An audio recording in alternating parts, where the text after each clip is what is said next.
Welcome to ITEA Plus, the individualized training and education in acupressure.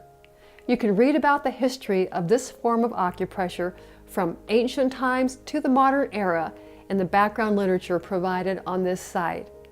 I'm going to tell you about the interesting history undertaken by the CARE Neuroscience Laboratory at the University of Colorado at Boulder about this ancient healing art.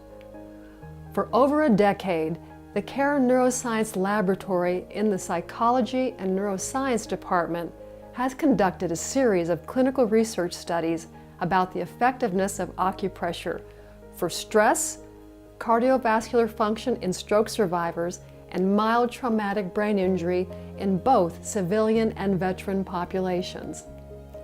The findings in the placebo-controlled clinical trial for stroke indicated that the acupressure enhanced the relaxation response and tended to increase the skin surface temperature in the paralyzed forearm. These findings suggest that the treatment has a regulating effect on certain autonomic nervous system functions.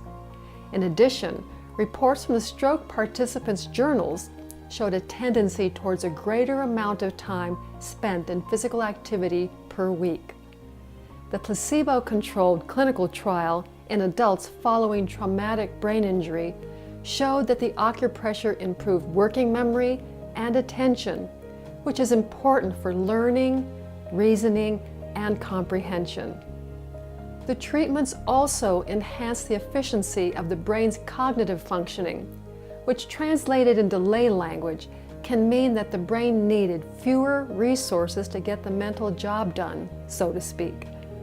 An enhanced relaxation response in both of these populations is meaningful, since stress resiliency is an important psychological factor supporting recovery in both of these groups. Over the years, the lab optimized the research design from one study to the next. The legacy that developed from these improvements was a step-by-step methodology for designing clinical studies with greater power, experimental rigor, and reliable results.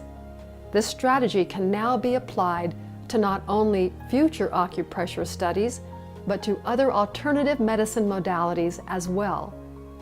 The evidence from these studies can then help further the legitimacy and inclusion of these alternative treatments in future healthcare.